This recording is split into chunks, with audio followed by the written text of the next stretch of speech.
দৈনিক সাসপেন্স ডিজিটাল.কমে আপনাদের সকলকে স্বাগত। সঙ্গে রয়েছে আমি দেবজানী, আর আমার সঙ্গে রয়েছে কৌশালী।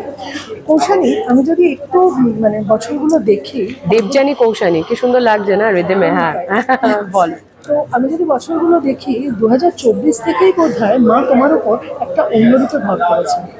2024-এর সেই যে ট্রেন্ডটা থেকে 25 শুরু, পুজো এসে গেল, কি বলবে?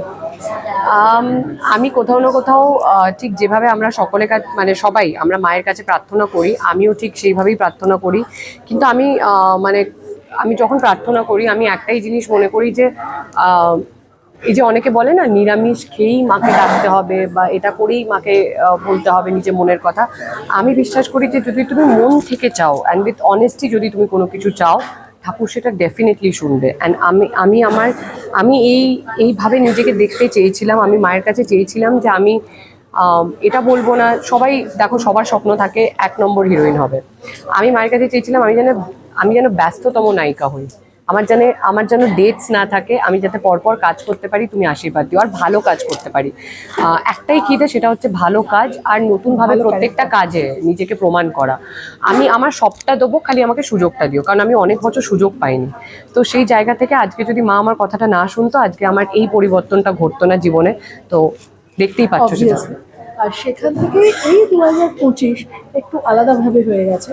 পুজোতে তো আমরা কৌশানীকে আবার পাচ্ছি রক্তবীজ 2, কিন্তু তার আগে মহালয়াতে কৌশানী একটা আগমন করছে। সেই আগমনটা আবারও সেই কালীর উপর। হ্যাঁ, সো স্টার জলসা এবারে আমার দুটো ভূমিকায় আমি আসবো। সেটা হচ্ছে এক কল্পে আমি মাতৃরূপেণু সংস্থিতা, মানে সরভভুজা মহিষাসুমর্দিনী রূপে অসুর বধ করবো। আরেকটা হচ্ছে ভদ্রকালী রূপ, যেটা পার্বতীরই রুদ্র রূপ, মা কালীর রূপ। আমরা যেটা জানি, যখন সে তাণ্ডব করে তখন সে কারো কন্ট্রোলের বাইরে। সেই জায়গাটা করা, সেটা সব থেকে চ্যালেঞ্জ ছিল আমার কাছে, সব থেকে বড়। সো আমার মনে হয় সবার খুব ভালো লাগবে। অ্যান্ড এই প্রোমোটা যখন চ্যানেলে গেছে, যতজন দেখেছে, কেউ এক্সপেক্ট করতে পারেনি এরকম একটা লুক, বা আমাকে দেবী রূপে কেমন লাগতে পারে। আই থিঙ্ক ফিডব্যাক আমি যতদূর সবার থেকে শুনেছি, সেটা খুবই পজিটিভ। আর সবাই বলেছে যে এইবারটা ডেফিনেটলি তারা মহালয়া দেখবে। কালীর ভক্ত বলে কি কৌশানী এত ডাকাবুকো নায়িকা? আমার মনে হয় পরিস্থিতি অনুযায়ী, হ্যাঁ ডেফিনেটলি আমি একদমই ডাকাবুকো বলতেই পারো, কারণ আমি সাহসী। আর আমার মনে হয় আজকের দিনে দাঁড়িয়ে প্রত্যেকটা নারী সেই জায়গাটা দেখানো উচিত, তার নিজের হয়ে তার কথা বলা উচিত, বা সমাজে তার জায়গাটা করে নেবার জন্য তাকে ভোকাল হতে হয় যখন পরিস্থিতি সেটা ডিমান্ড করে। তো আমার মনে হয় সেই জায়গাটা থেকে মা কালীও সবার মধ্যে আছে, মা দুর্গাও সবার মধ্যে আছে। আবার শান্ত রূপেরও মায়ের যে শান্ত রূপ, সেটাও কিন্তু আমাদের মধ্যেই রয়েছে কোথাও না কোথাও। তো যখন যেটা দরকার তখন সেটা আনা উচিত।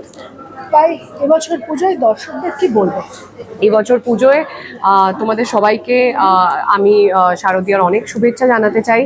আর ডেফিনেটলি বলবো যে তোমাদের সাথেই এবছর পুজো কাটবে বড় পর্দায়, রক্তবীজ 2 এর আয়েশা হয়ে। আগের বছর ঝিমলি, বহুরূপীর ঝিমলি হয়ে আমি তোমাদের থেকে প্রচুর ভালোবাসা পেয়েছি। এবছর আয়েশাকে আরও একটু বেশি করে ভালোবাসা দিও। আর ডেফিনেটলি 21শে সেপ্টেম্বর স্টার জলসার পর্দায় মাতৃরূপেণু সংস্থিতা, রবিবার সকাল 5টা থেকে হবে, দেখতে ভুলো না।